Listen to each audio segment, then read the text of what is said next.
Fala pessoal, sejam todos bem-vindos aqui ao Clube Criminal, o seu podcast que acontece toda segunda e quarta-feira.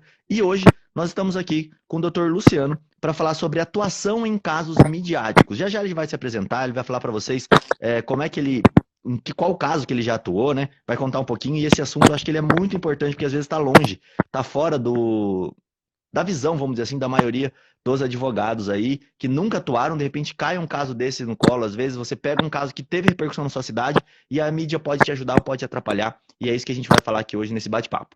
Doutor, vou passar a palavra para o senhor aí já, poder falar um pouquinho, se apresentar primeiro, falar quem você é, onde você atua, para o pessoal poder te conhecer aí. Maravilha, muitíssimo obrigado. Eu sou Luciano Santoro, sou advogado criminalista aqui em São Paulo. Estou na área criminal desde 1997, o que entrega um pouquinho a idade, muito embora os cabelos brancos sejam luzes, né? Reflexo da luz aqui, do sol aqui dentro do escritório. Mas, na verdade, estou nessa área desde 97, a área que a gente se apaixona. Costumo brincar com os meus alunos que ninguém entra na faculdade de Direito pensando em conseguir uma aposentadoria para alguém e ser um advogado que atue no previdenciário. A gente sonha em estar nos palcos criminais, a gente vê aquelas séries maravilhosas americanas, a gente quer estar atuando em casos iguais, em casos similares, defendendo o direito, defendendo as pessoas. Esse é o nosso ser, né? Então, é isso que eu faço desde 97, desde que eu pisei na Faculdade de Direito aqui em São Paulo. Eu sou de São Paulo. Eu pisei na Faculdade de Direito da PUC de São Paulo e pisei no Escritório de Advocacia Criminal. Obviamente, me apaixonei pela área, não tinha nem como ser diferente, já tinha todo esse lado voltado à defesa dos direitos, porque eu sou meio baixinho não, eu tô me tirando. Eu sou baixinho, eu tenho 2 irmãos de 1,90 m, então eu nunca pude discutir com eles de outra forma que não fosse com o poder da oratória, com o poder da argumentação, olhando a linguagem corporal, se eles iam partir para cima de mim ou não. Então, eu fiz o que eu faço. E aí eu entrei na área criminal, em 97, no escritório conhecido aqui de São Paulo, de um criminalista antigo aqui de São Paulo. Fiquei lá até 2008. No meio do caminho eu dei uma saída para aprender. A gente até depois pode conversar sobre isso, mas eu saí de lá para aprender um pouquinho de direito econômico, de direito tributário, porque naquela Que é uma virada... área bem interessante. Uma virada em que a gente começa a falar em crimes econômicos, mas, assim, com atuações. Até 2000 a gente não tinha nenhuma condenação criminal, como tem uma pesquisa da Ela Vieco nesse sentido. E depois a gente passa a ter. Então, eu peguei bem esse boom, né? A minha geração foi a geração que você sai dos crimes clássicos e vai para o direito penal econômico. Na sequência, desenvolvi toda a minha atividade aqui. Em 2008, eu saí desse escritório de advocacia criminal, montei o meu, buscando efetivamente ter mais liberdade de atuação, qualidade de vida, poder pegar poucos casos, muito poucos casos, mas atuar arduamente em cada um deles. É a forma de advocacia que eu gosto de fazer. Não é uma advocacia que tenha muitos casos, são poucos casos, mas sempre com um preparo muito intenso em cada um desses casos que a gente atua. E acho que esse que é um ponto que marca muito o criminal, né? O criminal é um local de uma advocacia mais artesanal, assim. Aqui na defensoria a gente vê o oposto. Bem boutique. Aqui, pelo menos, é bem boutique, né? É um escritório que eu não pego muitos casos, eu recuso mais casos do que eu pego. É porque realmente eu não tenho braços. Não adianta eu querer abraçar o mundo, querer pegar todos os casos, se eu não der conta de um bom trabalho. Nossa melhor propaganda é o nosso cliente. Então, a gente não tem outra propaganda a fazer, a não ser o boca a boca do cliente, a admiração pelo nosso trabalho, o reconhecimento que a gente desempenhou o melhor papel no caso dele. E aí, eu tenho a carreira acadêmica também que eu gosto bastante de desenvolver. Eu pensei isso na faculdade, aí eu fiz minhas especializações, fiz meu mestrado, meu doutorado, e seguimos aí na luta diária da advocacia criminal. Cara, show de bola. Bom, e hoje nós vamos falar de um tema, né, que é bem interessante, que é um tema de casos midiáticos.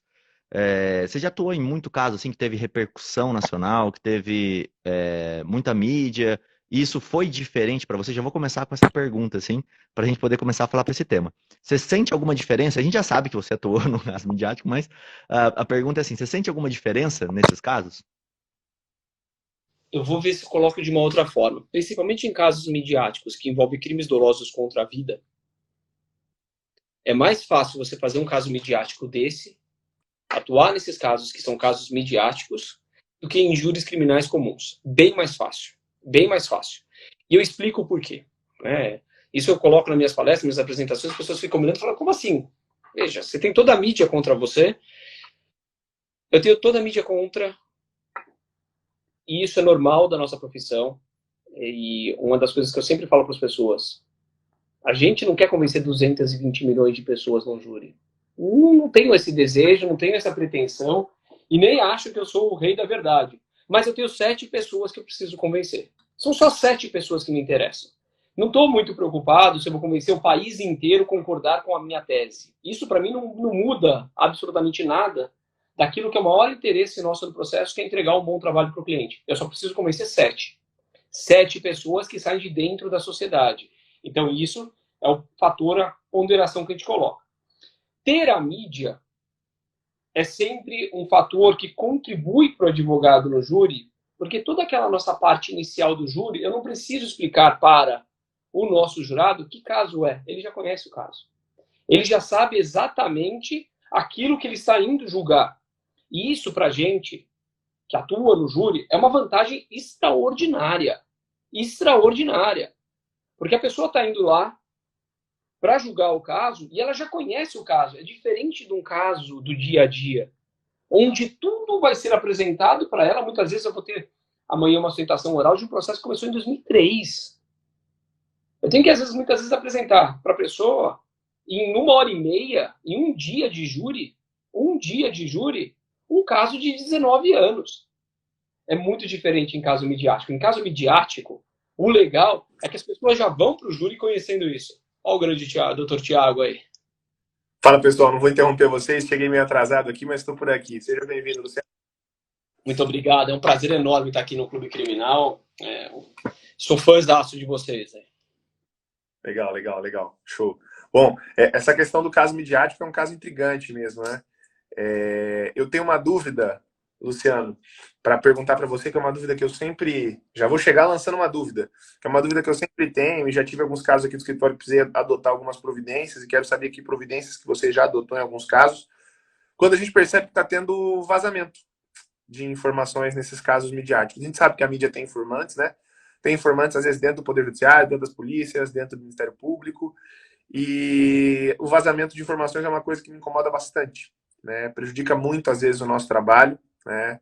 Porque alimenta a mídia com informações que não era ainda o momento de chegar na mídia e alimentando a mídia, alimentando a cabeça de quem vai julgar esse caso depois. Você toma algum tipo de providência? O que você procura fazer nesses casos de vazamento seletivo de informação? Bom, eu acho que depende de caso a caso qual é o vazamento, o que vazou, né? Depende muito do que vazou. E a partir do momento que você definiu aquilo que você já sabe exatamente o que vazou, eu tento sempre conversar com os órgãos. Sempre. A primeira coisa que eu faço é conversar diretamente com os órgãos. Eu acho que é muito fácil a gente chegar e ficar... eu sei que não é dos colegas, mas normalmente o advogado só critica. Porque a mídia só vem contra, a mídia só vem para prejudicar. O que eu sempre coloco para os colegas é: e o que você está fazendo para mudar isso? Quais são os seus pilares, as suas premissas no relacionamento com a mídia? Porque você precisa ter as suas premissas muito bem estabelecidas, e a partir do momento que essas premissas estão muito bem estabelecidas, você consegue, em um determinado momento, exigir que se respeite o outro lado também. Agora, a questão do vazamento depende muito do que foi vazado. Há situações que são que a gente fala, não, isso não dá para passar, isso não dá para vazar, há um segredo de justiça aqui, você tem que respeitar. Por exemplo, coloco agora uma questão próxima. Tem um caso que está dando bastante repercussão no Sul, aqui para o nosso lado, mas lá no Paraná, bastante repercussão mesmo, que obviamente a mídia já elegeu um lado, já começa a falar que o meu cliente é o bolsonarista, nem parou para analisar o vídeo do momento do fato, e que teria ele, o meu cliente, o suposto atirador bolsonarista, que teria atirado, teria matado um rapaz que seria o petista. E aí eles aproveitam, né? A mídia aproveita para casar essa polarização política também na nossa área criminal. Como se fosse o Bolsonaro contra o PT ou qualquer coisa do gênero. E quando a gente conhece o caso, a gente sabe que não tem nada a ver essa história. Não tem nada a ver. Quando você vai para dentro do caso, a gente sabe que A motivação não foi essa, a gente não tem absolutamente nada a ver com isso. Agora, veja, começaram a vazar algumas coisas relativas aos aspectos médicos, de saúde do meu cliente. Isso não pode vazar, isso está em segredo. Então você conversa com o jornalista, você descobre quais são os jornalistas que estão cobrindo, porque querendo ou não, o bom é, nós temos jornalistas destacados em cada um dos grandes órgãos para cobrir aquela matéria. Então, se você estabelecer uma relação de lealdade com essas pessoas, também quando você pedir, a pessoa vai tentar resolver ali, vai tentar melhorar a situação. Várias vezes eu saí por esse sentido, Agora, obviamente, a gente não consegue evitar todas as vezes, e normalmente a gente só fica sabendo isso depois do ato que teve, né? Depois que já teve o prejuízo. Mas a gente tenta minimizar.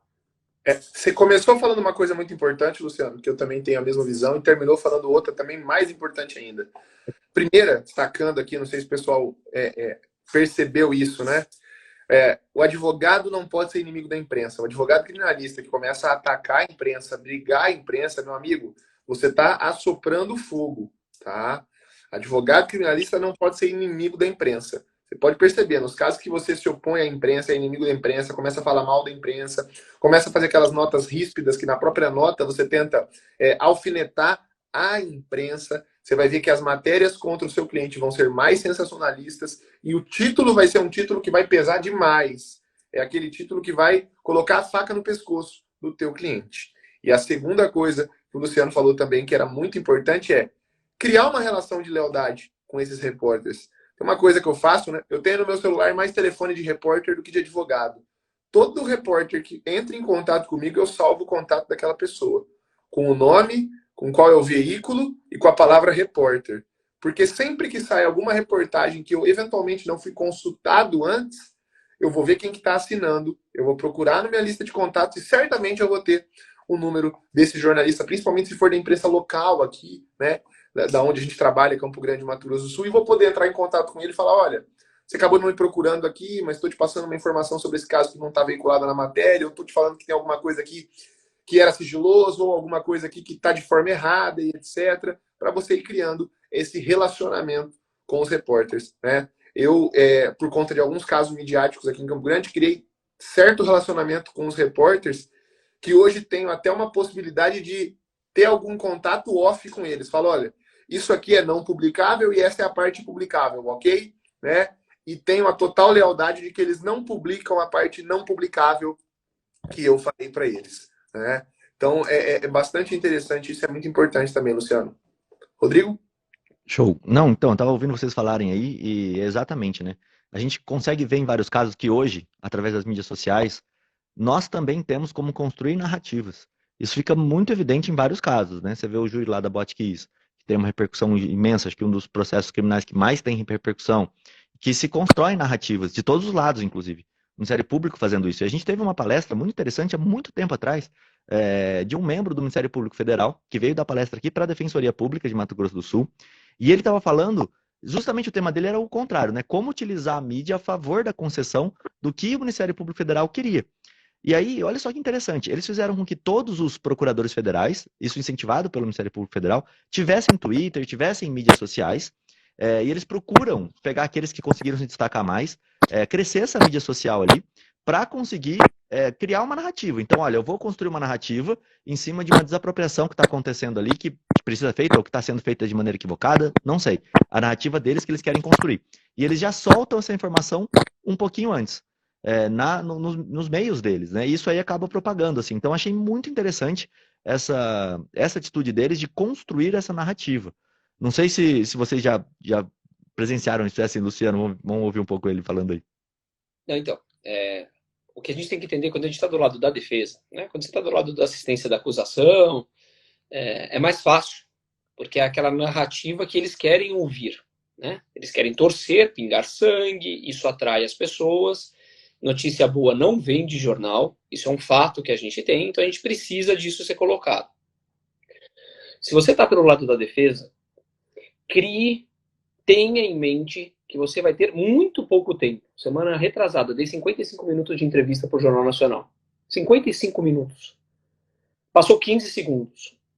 Então, quando você estiver no momento desse, você tem que entender que você precisa efetivamente ser muito preciso, muito pontual. Tem algumas frases de destaque que atraiam a pessoa para o teu lado. Por exemplo, eu saí de um júri uma vez, acho que foi da Elise. Eu sabia que eu estava lá no meio do caso, lá, e foi um dia ruim. Aquele dia ruim, sabe? Aquele dia, eu tive dos 8 dias do júri, 7 dias a gente saía de lá e a ponto de eu poder chegar para um jornalista que hoje é meu amigo do Jornal Nacional e falar para ele, pô, você só dá notícia ruim, quem ganhou o primeiro dia? Quem ganhou o segundo? Tá bom, perdi o terceiro, mas o quarto, o quinto fui eu, pô. Hoje é sexta-feira, faz uma pontuação boa no Jornal Nacional para defesa, caramba, precisa. No dia ruim, que eu já sabia que era um dia ruim, porque foi só a perícia para acusação, eu saí de lá falando, olha, a gente acabou com essa história no processo penal de la garantia soy yo. Isso vai para... Por quê? Por que eu usei uma frase como essa? Porque eu sabia que essa frase eles põem. Porque aquela frase fácil, que pontua, você tem que ser meio maluco, né? Você ir para um horário nacional e falar de uma frase como essa, que não é técnica, coisa e tal. Mas quando a gente está falando com a imprensa, e a gente quer pontuar alguma coisa específica no processo, sua frase precisa ser precisa e, mais do que isso, tem que ser uma frase que seja compreensível ao seu interlocutor. Não adianta, sei lá, e usar uma linguagem toda rebuscada, coisa e tal, que não vai atingir o fim. Então você precisa entender como que eu transmito da melhor forma possível aquela informação para que a dona Maria, que está vendo o jornal, ela assista, o seu João consiga compreender, entender o que eu estou falando. Quando eu venho e bato assim e falo, olha, o perito veio aqui, mas ele quer um processo penal de la garantia soy yo, que eu confio só na palavra dele, aquele que está do outro lado lá assistindo o Jornal Nacional entendeu que a defesa está criticando todos os aspectos possíveis do trabalho desse sujeito, em 5 segundos. E é interessante você falar isso, porque eu lembro bem, quando eu estava estudando o Código de Defesa do Consumidor na faculdade, um professor mostrou e falou isso, e eu achei bem interessante. Quando eles foram passar o projeto do Código do Consumidor, vocês já vão entender que tem conexão com o que você falou, parece que não tem, mas tem. Eles colocaram várias vezes o mesmo artigo. Eles colocaram várias vezes a mesma disposição que eles queriam, em vários artigos diferentes e de formas diferentes. Então tem hora que eles colocaram no parágrafo, tem hora que eles colocaram como caput. E o que eles queriam passar, que eu acho que, se eu não me engano, foi a constituição da pessoa jurídica, da personalidade jurídica. Se eu não me engano, foi isso, tá? Não lembro exatamente qual era a matéria, mas dá para entender. Eles colocaram de várias formas diferentes, várias formas foram vetadas, mas lá, num parágrafo específico, aquilo acabou passando. Aquilo acabou chegando aonde eles queriam, porque eles sabiam que era uma matéria difícil de aprovar, que não tinha uma maioria favorável. E é isso que você falou da entrevista, eu acho que é muito interessante, quando o advogado vai dar entrevista, ele calcular. Olha, eu vou falar várias vezes a mesma coisa, de formas diferentes, para que o jornal tenha um ponto interessante de colocar aquilo que eu quero que eles coloquem. E aí você pontou perfeito, né? Chega o advogado e fala: os aspectos legais da perícia não estão de acordo com o devido processo legal. E o outro fala: olha, la garantia não sou idiota, não pode o perito chegar lá e falar tá tudo certo. Pô, qual parte você acha que o jornal vai passar, né? Ô, Rodrigo, e até o mais importante aí que o Luciano falou, né? É o slogan, né? Você tem que ter um slogan na tua frase. Quando vai... eu também tenho essa mesma ideia. Vou falar com a mídia, eu deixo um slogan. Tem que ter um. Eu posso falar algo a mais, mas eu sempre começo com um slogan muito forte, que é essa frase de efeito. Que às vezes é a única que eles vão passar, que às vezes, quando é numa mensagem que te pediram escrita, e aí eles vão, né, grifar aquilo que é mais importante para eles. Certamente essa frase de efeito vai estar lá no meio, né? Então você tem que ter um slogan muito forte. Se a notícia vai ser veiculada de forma escrita, não tenha dúvida, isso acontece. A tua frase de efeito vai estar ou grifada ou vai estar com uma fonte maior nessa notícia escrita. Porque você criou ali um slogan. Foi essa frase que o Luciano falou. Eu demorei muito para aprender isso. Eu queria dar notas longas para a imprensa, falar muita coisa, e eu percebi que daí eles escolhiam o que para eles era importante, e o que para eles era importante era aquilo que para mim, na minha nota, era o menos importante. E aí eu comecei com essa ideia do slogan. Eu sempre tenho um slogan, eu sempre deixo uma frase de efeito, né? E o que me comprovou que isso realmente é verdade, num caso de bastante repercussão aqui no Mato Grosso do Sul, eu falei que queriam que meu cliente morresse algemado numa cama de hospital. Ao começar uma reportagem, eu disse isso, né? E um dos órgãos envolvidos na persecução penal, quando a diretora daquele órgão foi deixar o cargo de direção, numa entrevista coletiva que ela fez sobre tudo, né, que ela tinha deixado de legado no órgão, uma das perguntas que a imprensa fez para ela foi sobre 2, 3 frases que tinham sido mencionadas durante a gestão dela, e uma das frases foi aquela. Né? Uma das frases foi aquela. Então, aquilo marcou a imprensa, marcou o órgão, foi uma frase, né, de efeito, e aquilo me deu o estalo de que, olha, é isso mesmo. Eu vou começar a usar sempre de frases de efeito. Então, ontem teve um habeas corpus nosso julgado aqui no Tribunal de Justiça, a imprensa veio pedir para mim uma palavra, perdemos. Né? Comecei falando, olha, a prisão do fulano é uma pena antecipada. Então, e está veiculado, a prisão do fulano é uma pena antecipada. E aí eu explico o porquê. Então eu jogo um slogan antes. Fala, Rodrigo. O que vende é a manchete, né? Não, ele falou, o que vende é a manchete. Você Vende tem a que manchete. saber disso. A manchete não interessa se é para defesa ou se é para acusação. O que vende é a manchete. O que vende é a Luciano, manchete. eu queria perguntar um negócio pro Luciano, que acho que é, assim, ele tocou no caso da Elise e eu tenho uma dúvida muito grande. Porque, para mim, existem 2 casos completamente diferentes. O primeiro foi o que a imprensa relatou e o depois do Netflix, da série que eles fizeram. Mas aí a culpa é Oi? minha. A culpa foi minha. Particularmente, eu explico por que a culpa foi minha. Imagina que você tem um caso, que eu tenho diversos elementos. É aquilo que eu te falei, caso de repercussão é muito mais fácil de fazer, mas muito mais fácil de fazer. Eu tinha uma quantidade absurda de informação,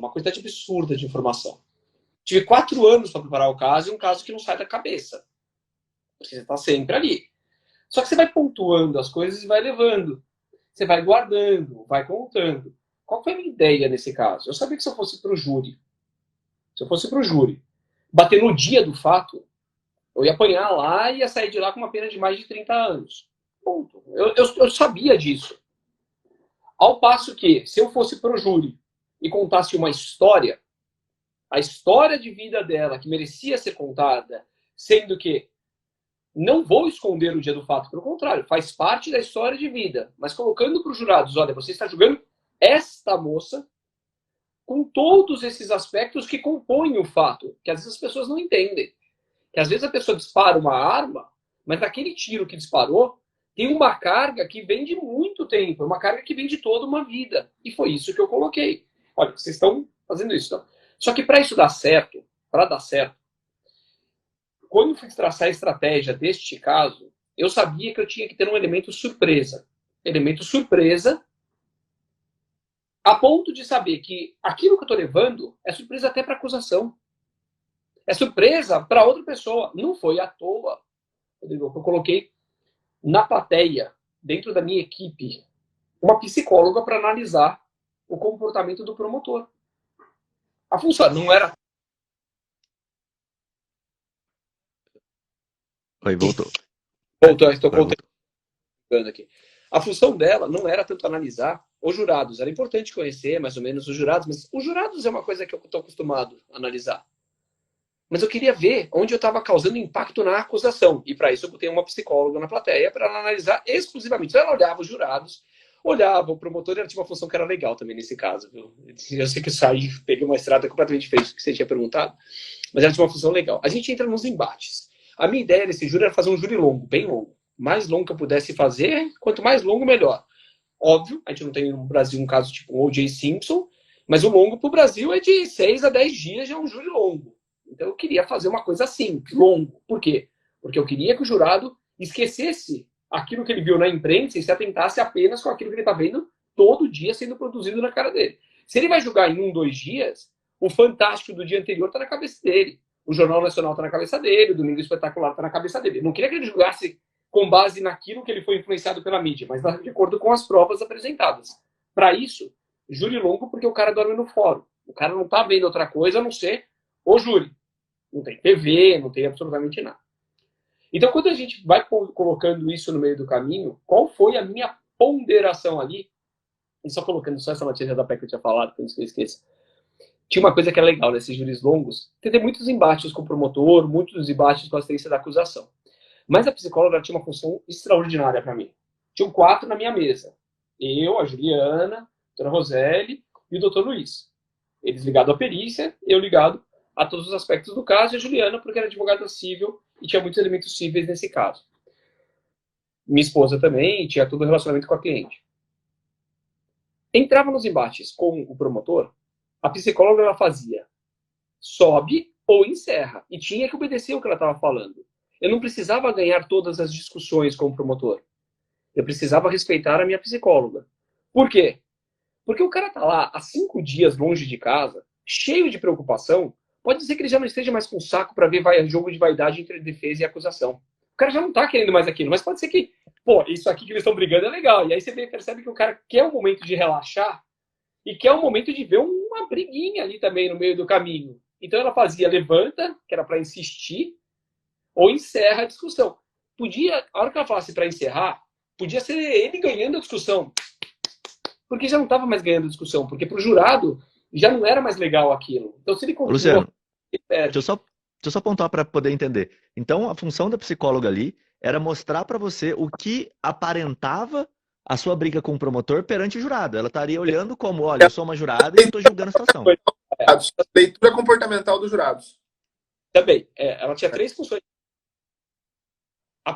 Uma delas, que é a basilar que todo mundo faz, quando coloca, fica analisando o comportamento do jurado, mas essa não era tanto o meu grande problema, porque isso a gente está acostumado no nosso dia a dia. A segunda, para mim, que era a mais importante, era eu saber onde que eu estava pegando os elementos de surpresa para a promotoria, porque eu tinha levado vários elementos de surpresa, e aí eu mandei fazer naquela época alguns vídeos 3D. Hoje em dia todo mundo faz. Em 2016, eu não lembro de outra pessoa fazendo vídeo 3D com reprodução, porque isso nasce num dia que eu tô vendo TV, um programa de TV, eu olho uma reprodução e falo, nossa, mas que porcaria que fizeram. Dava para fazer um trabalho de muito mais qualidade. E aí, tanto que eu faço reuniões com os meninos lá, que fazem os vídeos 3D de hoje, eles falaram, Luciano, para apresentar para você esse negócio é chato, porque foi você que cria lá atrás, você pensa nisso lá atrás. Aqui em São Paulo eu não lembro de outra pessoa, Brasil afora provavelmente alguém já deve ter feito, mas em 2016 me vem a ideia de, poxa, eu preciso atrair para o jurado a cena do crime de uma forma que ele entenda. A minha filha, ela fica assistindo os desenhinhos, é assim que fixa na cabeça dela. Pode ser que, se eu levo isso para o jurado, ele entenda da mesma forma. Então eu tinha muita preocupação ali de que diversos pontos que seriam surpresa da minha estratégia de defesa, eu precisasse que ele fosse surpresa para ele também, para não ter como ele ficar rebatendo antes. Ele já distorceu o fato para os jurados. Então a função dela era essa, principalmente verificar o que era surpresa. Por exemplo, eles iam caçar. E quando você faz caça, tem todo um ritual onde você precisa bater o animal e precisa esquartejar o animal. Isso eu precisava demonstrar. Eu precisava saber se a acusação sabia disso ou não. E aí, quem vai me dizer se eles sabiam disso ou não é a psicóloga. E a terceira coisa que ela fazia era essa questão relativa à análise de quando eu estou sendo enfadonho. Não seja enfadonho. Você precisa criar empatia o tempo inteiro no júri. As pessoas esquecem. O júri é empatia. Eu preciso ter empatia pelo próximo. Eu preciso me sentir como se eu fosse jurado. Eu sentado ali, enquanto jurado, eu gostaria de ouvir aquilo que eu estou falando. É muito mais o outro do que você. É aquilo que você está conseguindo transmitir. Essa, pelo menos, era a minha ideia, ou é a minha ideia dos meus júris, né? Eu gosto de inventar umas coisas e... Cara, é fantástico isso, porque a gente vê muito isso no dia a dia, né? Às vezes, eu tenho uma fala aí que acontece, que eu concordo muito, que a defesa sempre começa perdendo. Então, você entrou lá, você tem um Estado falando que foi aquele cara que fez. Um processo inteiro. O jurado, e principalmente caso midiático, já o bom foi bombardeado de informação. Então, você vai ter que virar o jogo. E para você virar o jogo, se você tá com uma fala enfadonha, lendo jurisprudência, lendo depoimento, passando, você está cansando o jurado de uma maneira errada. Eu achei incrível. Deixa eu só liberar o João aqui. Opa! Aí, já aceitei, João. Eu acho muito incrível isso de você prolongar o júri para que o jurado compreenda aquela história. É muito interessante isso, porque se o jurado consegue compreender aquela história a partir do seu ponto de vista, isso muda tudo, né? E Muda aí tudo. você. Sim. Aí estava falando, continuando, a questão do. Vamos chegar até a questão do Netflix, que eu tô curioso para saber isso aí. Não sei se você pode falar, se não puder também, não tem problema. É que para mim marcou muito, porque quando você tem a noção do que foi aquele documentário do Netflix, você consegue ter a sensação, talvez, de estar dentro do plenário da Elise, que para mim não foi tão próximo quanto foi, por exemplo, o júri da Boate Kiss. Você sabia a informação, mas acho que não foi transmitido, né? O júri dela? Não deixei. Para Não você, de- você que não quis. Desde a discussão logo no começo, em 2016, era muito novo transmitir júris. Era muito novo, não tinha tido pandemia, não tinha tido nada. A justiça não era tão assim, né? E eu, naquela época, eu já tinha tido uma postura de que eu não deixava ela dar entrevistas. Ela não ia dar entrevista para ninguém. Ó, o João. Grande João, tudo bem? Fala, pessoal, desculpa o meu ingresso atrasado e aqui no aeroporto, né? O meu voo atrasou em Brasília e aí cheguei agora e com certeza não perderia esse encontro sensacional com o nosso aí mestre Rodrigo Santoro. Tava ansioso por vê-lo, né? Então me desculpa entrar no meio, mas de fato não perderia. E o primeiro momento que eu tive aqui para entrar, ingressamos e vamos lá, sem atrapalhar a linha de raciocínio. O importante é estar junto, João. Lembrando que o Rodrigo é da parte feia da família. Vamos lá. Agora voltando aqui. A minha ideia, o que era? Desculpa, eu falei errado. Luciano Santoro, desculpa. Todo mundo é. E aí, agora pro Rodrigo mesmo, Rodrigo, na verdade, o que foi ali, né? Eu tinha a ideia de que ela não ia dar entrevista. Não ia dar entrevista, não ia dar entrevista, não ia dar entrevista. Eu tinha realmente já, há um tempo atrás, antes, eu tinha um desejo muito grande quando eu fazia faculdade, que eu queria aparecer no Fantástico, nesses casos, coisa e tal. E eu fiz isso muito rápido. Eu cheguei nisso muito rápido. Atingi esse objetivo de uma forma muito rápida na carreira. Muito rápido. E você pega gosto, né, pela coisa. E aí você fica sempre pensando, poxa, e daqui? Para onde eu vou? Para onde eu posso ir? Qual vai ser o próximo passo? Onde eu vou chegar? E eu tenho a ideia de que o nosso grande jornalismo a gente vai fazer a partir de agora em documentários, em streamings. Antigamente, pega, por exemplo, Evandro Liz e Silva. O caso do Doc Street, o grande jornalismo que foi feito ali pelo lado da defesa, mas foi feito no livro dele. Ele tem um grande livro dele, A Defesa Tem a Palavra, que para mim é mais legal do que O Salão dos Passos Perdidos. Então, veja, são coisas assim que a gente pega e fala, poxa, o que eu poderia fazer, o que eu poderia criar, o que eu poderia imaginar. E eu tinha muita informação guardada, porque eu não deixava a imprensa dar. Naquilo que eu falei, tem alguns pilares, depois a gente pode falar quais são os pilares do relacionamento com a imprensa. Mas dentro desses pilares, eu estabeleci uma boa relação com alguns jornalistas. Então, por exemplo, a Thaís me ajudou a fazer o documentário. A Thaís, ela tinha uma informação que para ele era bombástica naquele momento. E eu pedi para ela, falei, Thaís, segura, por favor, essa informação. Você dá no primeiro dia de júri, não me dá antes, porque faz parte do que eu quero apresentar no júri. Segura. E ela respeitou. E ela segurou. Então foi assim que foi criando tudo, sabe? Mas se você for pensar bem, Rodrigo, como é que surge o documentário? No meio do júri. Luciano, só uma pergunta, uma curiosidade. Foi vocês, então, que fizeram o documentário? Nasceu no meu escritório. No meio do júri, mas nasceu assim. Ó.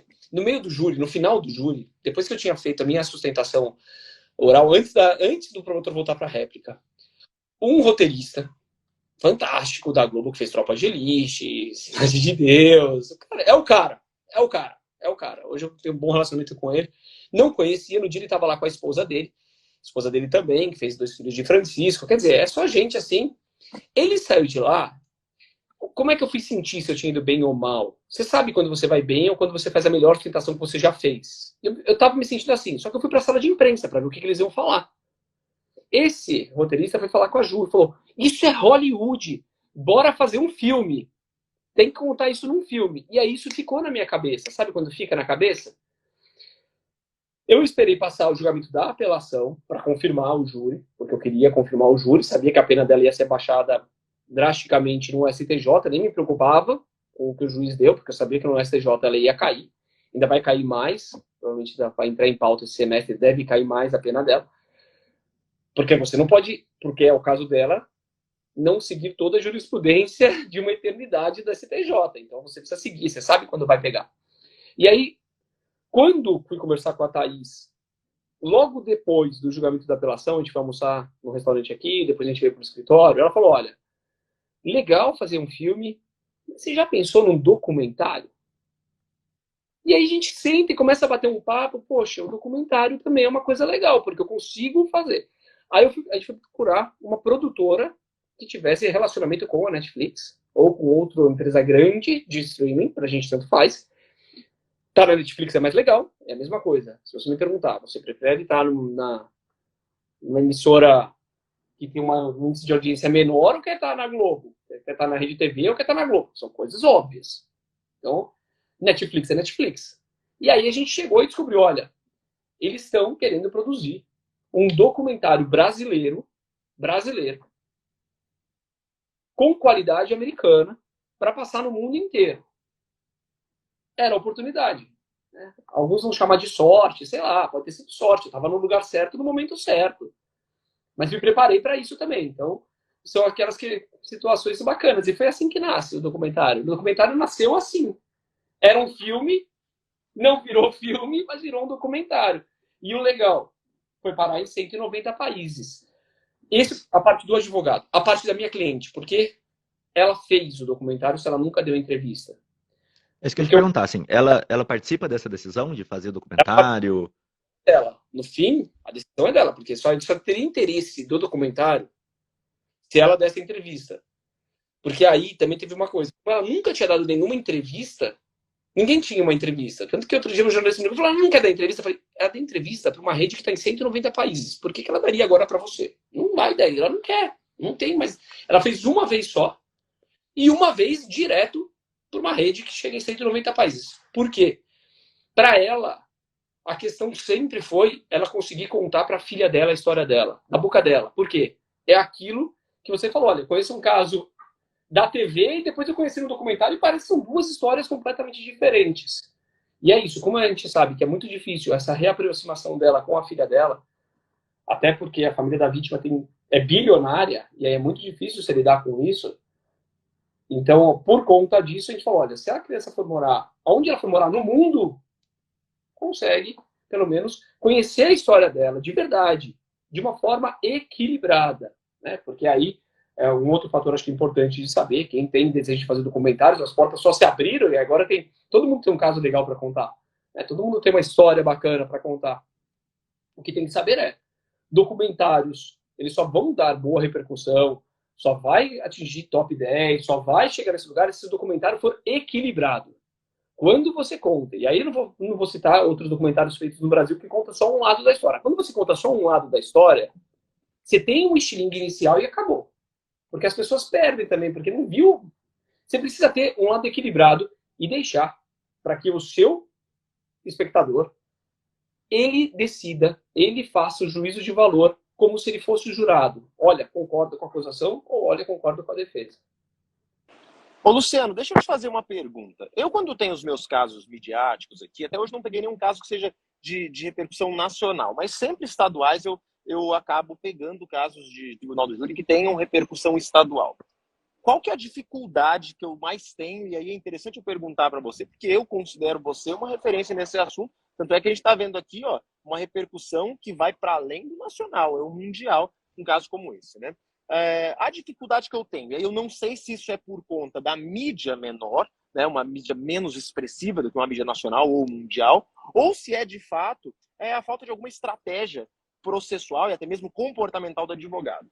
Qual é a minha dificuldade? Poxa, no momento de combinar, e o combinar, leia-se juridicamente, contratar, né, compactuar juridicamente com essa mídia, que também é uma empresa, os limites da informação e como ela vai ser divulgada. Porque às vezes a gente diz uma coisa e divulga-se outra. Às vezes a gente diz aquele contexto e aquele texto fora do contexto vira um pretexto que às vezes significa e acaba sendo, de fato, um elemento contrário à própria defesa. Então, as manifestações da defesa, por muitas vezes, elas são prejudiciais não por conta do que foi proferido, mas por conta da forma com que foi divulgado, que é contrária àquilo que foi dito. E assim, eu mesmo, na tentativa de não ter as minhas próprias palavras subvertidas, eu tento de muitas maneiras combinar, contratar, compactuar com a mídia, mas nem sempre o que eu digo é interessante. E às vezes a mídia quer espetacularizar a própria informação dada pelo advogado. E a gente tem um conflito daquela informação que é necessária em casos midiáticos, até porque nesses casos o júri começa muito antes do plenário, e a falta de informação também é prejudicial. Então eu vejo que a gente tem esse conflito entre dar a nossa manifestação ou não, mas aí a pergunta resumindo, como combinar, contratar, definir com a mídia aquilo que vai ser dito para que as nossas palavras não sejam subvertidas, né? E aí eu gostaria que você falasse também, já em complementação à pergunta, como você faz na prática esse combinado, ou como você já fez, de fato, para que a gente não caia nesse erro que às vezes acontece, e não por culpa do advogado, por conta da subversão das palavras que a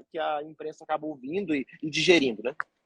Ô, Luciano, deixa eu já complementar aqui, que daí eu já peço para você falar dos pilares lá que você citou aí, da comunicação, só para o João entender. No começo a gente falou um pouco sobre isso, João, ele já falou um pouquinho dessa distorção, mas aí ele pode engatar isso com esses pilares de como se comunicar com a mídia. Acho que vai ser bem interessante aqui pra gente. Pessoal, quem tá ouvindo a gente aqui pelo Spotify, tá? O replay fica no Spotify, fica no YouTube também, e quiser seguir, pode clicar, ó. Quem tá no Instagram, clica aqui em cima da minha cabeça aqui, tem uma setinha, até vou clicar aqui agora para vocês verem. Nessa setinha tem o Instagram de todo mundo que tá aqui. João Ricardo Batista, tem o do Criminal na Prática e tem o do Luciano F. Santoro, tá? Então segue ele lá, que você vai conseguir acompanhar ali o dia a dia dele, vai entender. Então, para quem não segue ainda, clica aqui em cima e segue o perfil aí do Luciano, ou se você tá ouvindo, só procurar lá no Instagram que tem a mídia dele. Mas vamos lá, pode ir lá. Legal, obrigado, agradeço aí. Eu não tenho Instagram como o de vocês, o meu sou eu e mais meia dúzia de amigos, e são todos meus amigos, eu converso com todo mundo no meu Instagram. Sim, vocês são bombados na internet, eu sou uma coisinha pequenininha. Amigos, mas merecido, né? Vocês fazem um trabalho fantástico de levar a educação para as pessoas, a educação da advocacia criminal, e isso é fantástico. Isso é um trabalho que vocês fazem que é maravilhoso, e eu sou fã de vocês, sempre que eu posso, eu tô assistindo.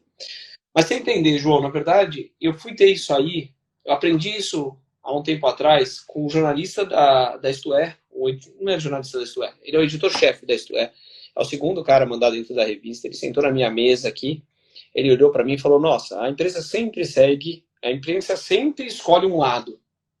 A imprensa sempre escolhe um lado. E aí, ele foi colocando isso, e aí ele resolveu me trucar, praticamente me pressionar com que eu fornecesse determinadas informações, determinadas coisas para ele, e foi um quebra-pau danado com ele aqui. Eu botei ele para fora do meu escritório, para você ter ideia, né? Nós não temos mais relacionamento nenhum desde aquele dia, e foi uma revista que eu fechei as portas, porque, veja, eu sou uma pessoa que eu sigo determinados princípios. Não vem me trucar dessa forma, porque dessa forma não vai andar. Mas aí eu fui entender aquelas coisas, sabe, João? Você está conversando com o repórter, mas quem produz a matéria é o editor, é o diretor. Então você precisa conversar com o repórter, mas saber qual que é o limite de liberdade que aquele repórter vai ter dentro da edição daquela matéria. E em todos os veículos acontece isso. Com todas as empresas acontece isso. Você pode ter com o repórter mais importante do Domingo Espetacular na tua mesa, com o repórter mais importante do Fantástico, com o repórter top do Jornal Nacional. Não é ele que faz a edição da matéria. Então é importante sempre você ir se colocando ali, entendendo como é a cabeça daquele que edita a matéria. O que é que aquele veículo está colocando? Como está fazendo? Né? Neste caso de agora, eu precisava levar para eles e falar, peraí, meu cliente foi durante 5 minutos e 35 segundos agredido depois de ele tomar 6 tiros no corpo. E ele é o atirador? Ele é o cara que vocês elegeram para dizer que ele é o assassino? Vocês estão de brincadeira comigo. Então você vai mudando a cabeça daquele que produz a matéria. É um trabalho. Nós estamos do lado de cá, do lado mais difícil. É normal isso. Mas veja, é aquilo que a gente falou desde o início. Não adianta eu ficar reclamando da mídia. Eu preciso saber como é que eu estou pontuando, como é que eu estou melhorando esse relacionamento da advocacia com a mídia, para que eu possa transmitir a informação do jeito que eu entendo que ela é mais importante. Por isso aí sim, eu sigo alguns pilares. Alguns pilares que eu sigo. Eu sigo o primeiro pilar, que é o pilar da estratégia.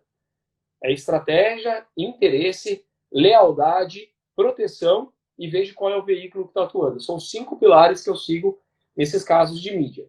Estratégia, porque se eu vou dar uma entrevista, eu vou falar de determinado assunto, eu vou entregar determinada informação para a imprensa, eu vou divulgar determinada informação, com qual objetivo? O primeiro ponto é esse. Ele pode me perguntar o que for. Eu tenho a liberdade de falar aquilo que eu quiser. A pergunta vem, eu respondo aquilo que eu quero. Quem nos ensinou isso foi Paulo Maluf. Maluf, se perguntava o que fosse para ele, ele ia responder só o que ele queria. Nós temos que ser estratégicos. É estratégia. Pura e simplesmente lembrar lá do nosso Capitão Nascimento, é estratégia. Tem que ser estratégico. Vamos ser estratégicos. Se eu for dar essa entrevista, com qual objetivo? O que eu estou querendo trazer de conhecimento? Lembra, eu sou o último a falar, e a única vantagem nossa no processo inteiro é sermos os últimos a falar. Só isso que importa. E eu, como eu disse para vocês, eu não me importo em convencer 220 milhões de pessoas. Eu me importo em convencer aquele que está sentado na mesa do bar comigo, para saber se minha comunicação está bem adequada, está correta. Se eu convencer aquela pessoa que está no bar comigo, eu sei que na hora que eu chegar no júri eu convenço. Se eu não convencer nem a pessoa que está no bar comigo, que já tem uma proximidade comigo, essa pessoa já tem empatia comigo. Se essa pessoa não concorda comigo, é porque, Luciano, você está agindo no lugar errado. Então, estratégia. Segundo ponto, interesse. E tem um monte de interesse envolvido quando a gente fala em relacionamento com a empresa. Tem o nosso interesse. Não é legal? Tá com o nosso nome divulgado, tá com isso, tá com aquilo. Acho eu legal, acho bacana. Particularmente acho bem interessante, tá com o nosso nome, a gente vive disso, querendo ou não, a gente tem que ter uma repercussão. Então, acho legal. Não vou dizer que não, modéstia à parte, mas é muito legal você ter seu nome conhecido. Mas não é o mais importante. Tem o interesse do jornalista. O jornalista tem um interesse de dar a matéria, dar a notícia, dar ibope, ele quer crescer na emissora dele. Tem o interesse do jornalista. Tem Vender, o interesse basicamente. do promotor. Tem o interesse do promotor, que é muito similar ao nosso interesse. Tem interesses vários envolvidos. Só que aquilo que tem que nortear o nosso trabalho é o interesse do cliente. Não é o meu nome estar no Jornal Nacional, o meu nome está no Fantástico, o meu nome está no streaming. Não. É o interesse do cliente. Para o cliente vale a pena. Para a Elise valia a pena fazer o documentário? Valia, porque ela precisava contar a história dela, uma história que não pudesse ser apagada. A versão dela que não pudesse ser apagada. Então vale a pena. Então vamos seguir. Legal. Então vamos seguir nesse caminho. Terceiro ponto que eu coloco. Lealdade. Os casos passam e as pessoas ficam. Se você foi desleal com um jornalista em um determinado momento, em uma matéria, em um caso, ele vai ter certeza que você vai ser desleal no outro. Confiança demora muito tempo para a gente adquirir.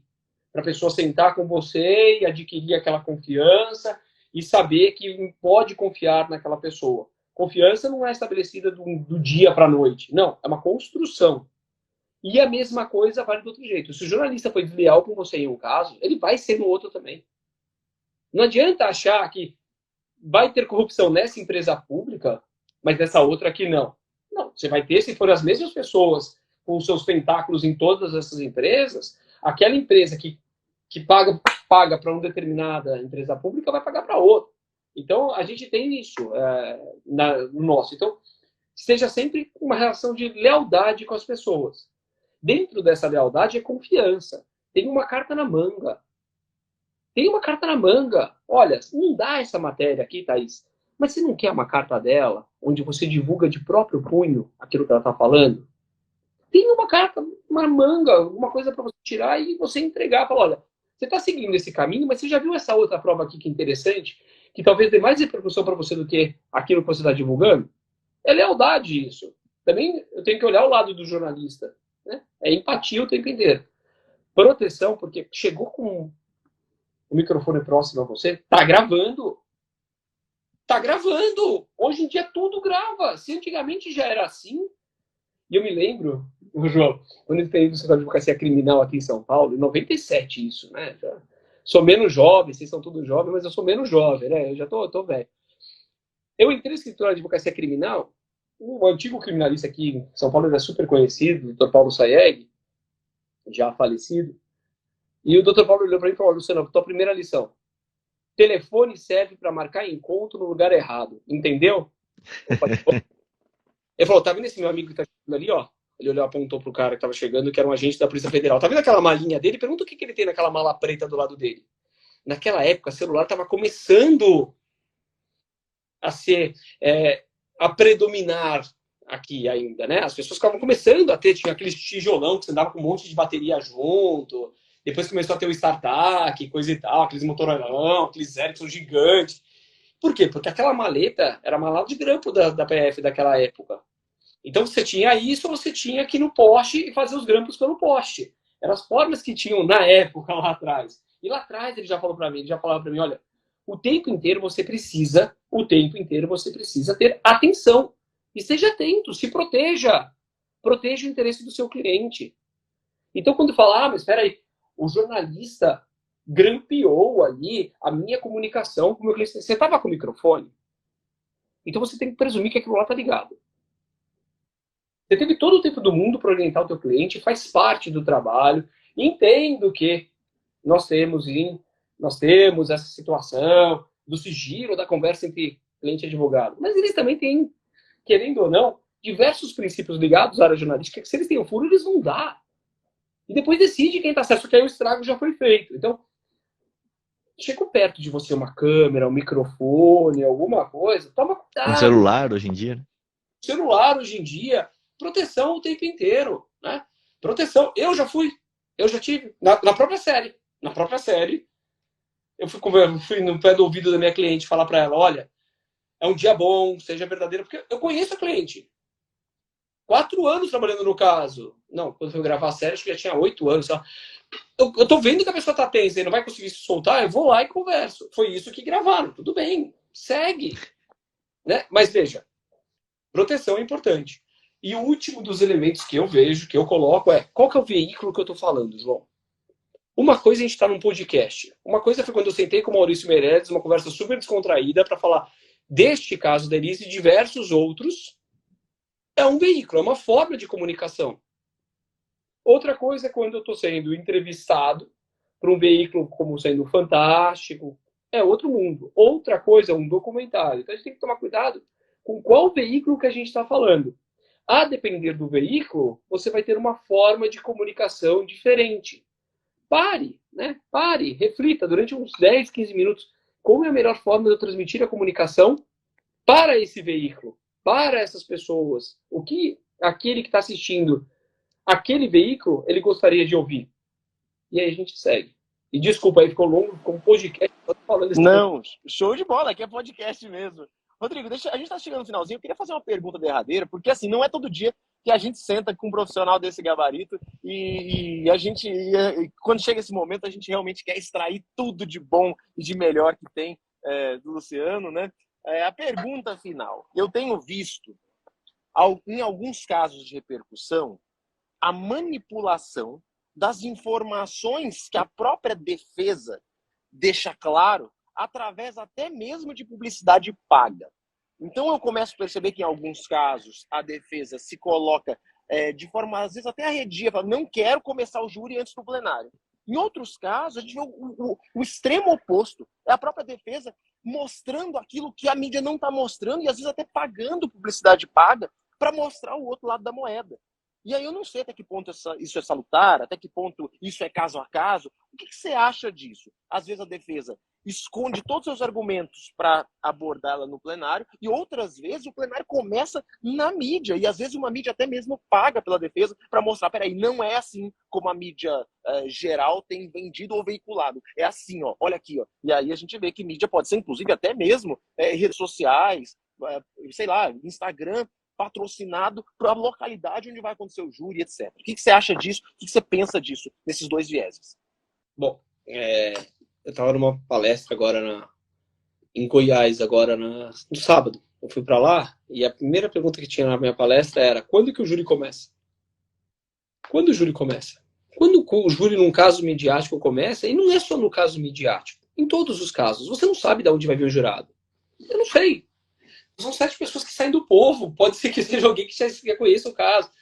No meu modo de entender, nessa atuação que a gente tem que ser frio, técnico, eu vou ter ou não vou ter um júri, João? Primeiro ponto, por exemplo, no caso de crimes dolosos contra a vida. Vou ter o júri? O júri é certo? Então é um caminho que eu vou adotar. Ah, não. Peraí. Só que é uma hipótese clara de legítima defesa que é para absolvição sumária e tem que ser dado. Você vai vir com outra forma de comunicação. Aí muito mais próxima de casos criminais comuns, porque você sabe que o juiz ele não vai se influenciar por esses aspectos. Ele pode, sim, até ponderar um pouco disso, mas ele precisa ali dar uma decisão fundamentada dentro das provas dos autos. E aí pode ser que te interesse, sim, convencer o maior número de pessoas possíveis de que você tem razão naquilo que está falando. O que eu penso, João, eu não sei se é o certo ou se é o errado, é o que eu penso. de forma técnica, fria, qual é a solução que eu terei para esse caso? Eu vou ter júri?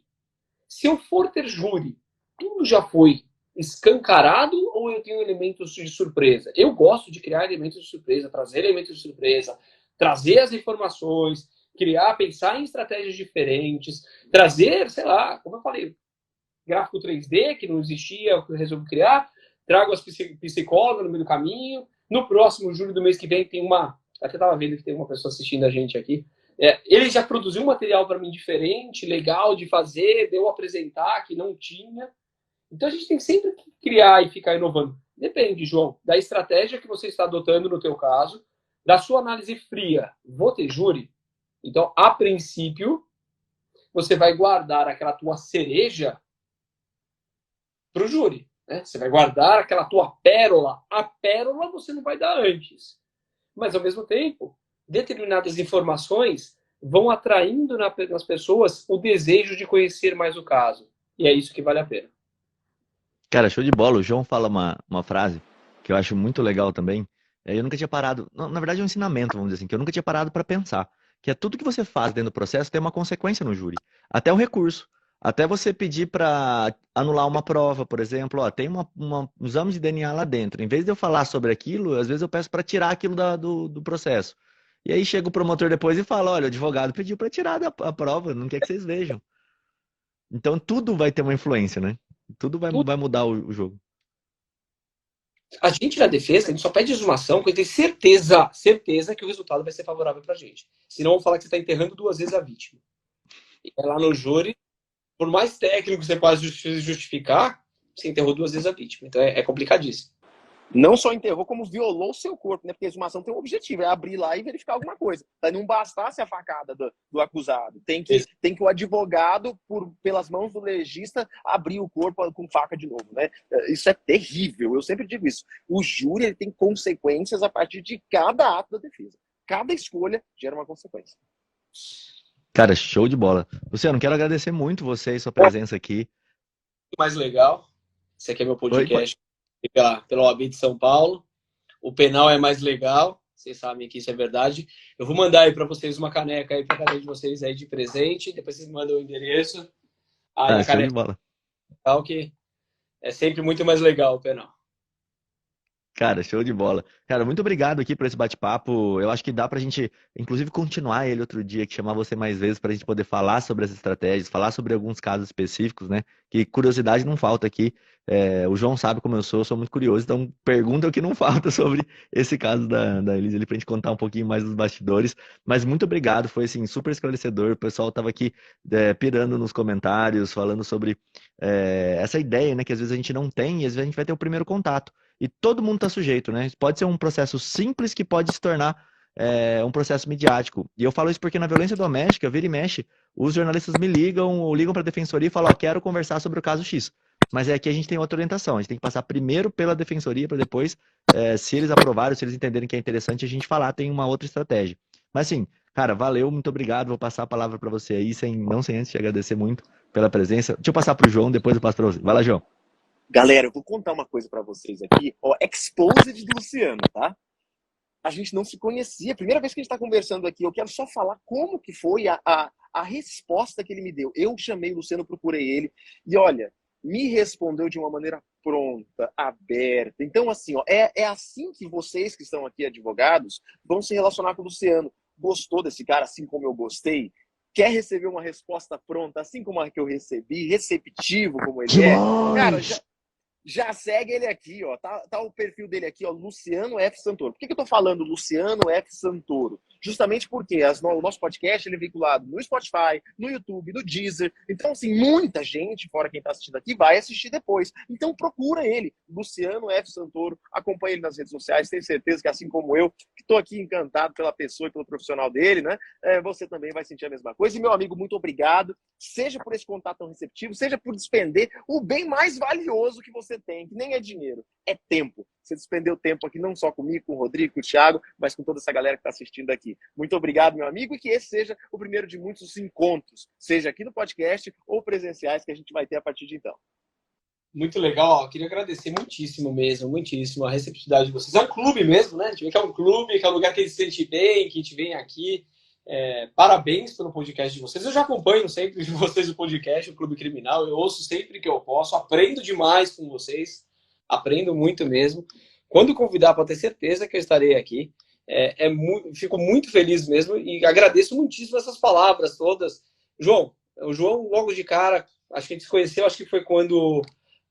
foi a Elise que teve acho que foi quando a Elise teve a livramento condicional dela, e as pessoas não conseguiam compreender muito bem, e o João foi a público e deu a cara. Ela falou: vocês estão doidos? Né? O direito que vale para o João, vale para o José, o da Maria é igual ao da Joana. Que isso, né? Porque tem um caso de repercussão que não funciona assim. E isso foi muito legal e agradeço muitíssimo.